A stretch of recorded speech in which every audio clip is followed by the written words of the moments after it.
बिस्मिल्लाहिर्रहमानिर्रहीम अस्सलामुअलैकुम। I hope you are all well. जी प्यारे बच्चों, यकीनन आप अपनी तालीम में बेहतर से बेहतर होने के साथ साथ ख़ुद को मज़ीद बेहतरीन बनाने में कोशिश होंगे। जी, अब मैं अपनी पिछली वीडियो में आपके साथ डिस्कस कर रही थी द पर्शियन सिविलाइजेशन, यानी कि फ़ारसी की तहज़ीब के बारे में। हमने डिस्कस किया उनके रिलीजन के बारे में, उनकी टेक्नोलॉजी के बारे में, पर्शियन सिविलाइजेशन की, और उनके बैटल्स के बारे में, उनकी जंगों के बारे में, और उनकी कनक्वायर्ड फतह के बारे में जो साइरस ने फतह की थी, और उनके ट्रेडिशनल्स के बारे में। जी, आज हम इसी से रेलेवेंट जो टॉपिक है उसी को डिस्कस करेंगे और रीड करेंगे। Darius the Great created a new form of government to control his empire. Darius अज़ीम ने अपनी सल्तनत को कंट्रोल करने के लिए हुकूमत को एक नई शक्ल दी, यानी कि डेरियस ने एक नया काम, यानी कि एक नई चीज़ को क्रिएट किया हुकूमत को कंट्रोल करने के लिए। He established 20 different provinces means सूबे called straprises, जिसे स्ट्रेप्सिस कहते। उसने 20, किसने? डेरियस ने। साइरस के बाद उसके बेटे ने हुकूमत की पर्शियन सिविलाइजेशन में।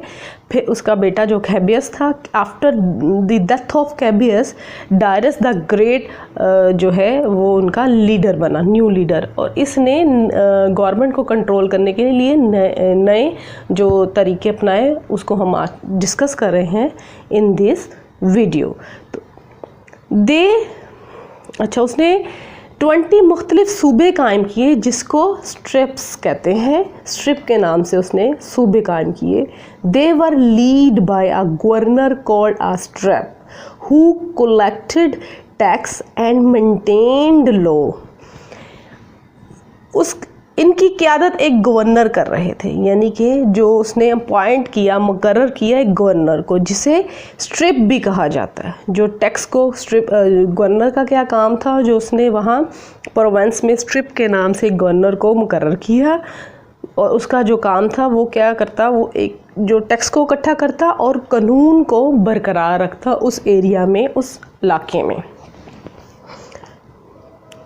Darius the Great appointed the Strips and also nominated a military commander for each region to help keep order in his empire. Darius अज़ीम ने स्ट्रिप मुकर्रर किए, ठीक है, स्ट्रिप यानी कि गवर्नर उसने स्ट्रिप के नाम से मुकर्रर किए, और इसने अपनी सल्तनत में सरहदों को बरकरार रखने में मदद के लिए हर इलाके के लिए एक फ़ौजी कमांडर भी नामज़द किया। उसने अपने एरिया में जो उसके इलाके थे, रीजन थे, वहाँ उसने एक फ़ौजी कमांडर भी नामज़द किया ताकि वो अपनी सरहदों की भी हिफाजत कर सकें और अपने इलाकों की भी हिफाजत कर सके। ये सारा काम ये BCE कबल मसीह पहले, यानी कि हज़रत ईसा अलैहिस्सलाम के आने से पहले के दौर में ये सारा वहाँ के लोग इतने क्रिएटिव हो चुके हुए थे, द पर्शियन सिविलाइजेशन के लोग, क्योंकि डेरियस ने ये सारी चीज़ें तब अपने जो एरिया है उसमें मुकर्रर की थी। Darius the Great had a massive वसी royal road network available to him. जी, डेरियस अज़ीम के पास शाही रोड का एक वसी नेटवर्क भी था, यानी कि उनके जो रोड्स थे वो बहुत ज़्यादा वसी थे। These network had roads of around 12,900 km और 8,000 miles in total। जी, इस नेटवर्क का मजमूई तौर पर 12,900 किलोमीटर और 8,000 मील का रोड था उनके पास। जी, किनके पास? पर्शियन सिविलाइजेशन, फ़ारसियों के पास। It was crucial for connecting the empire and keeping it under control।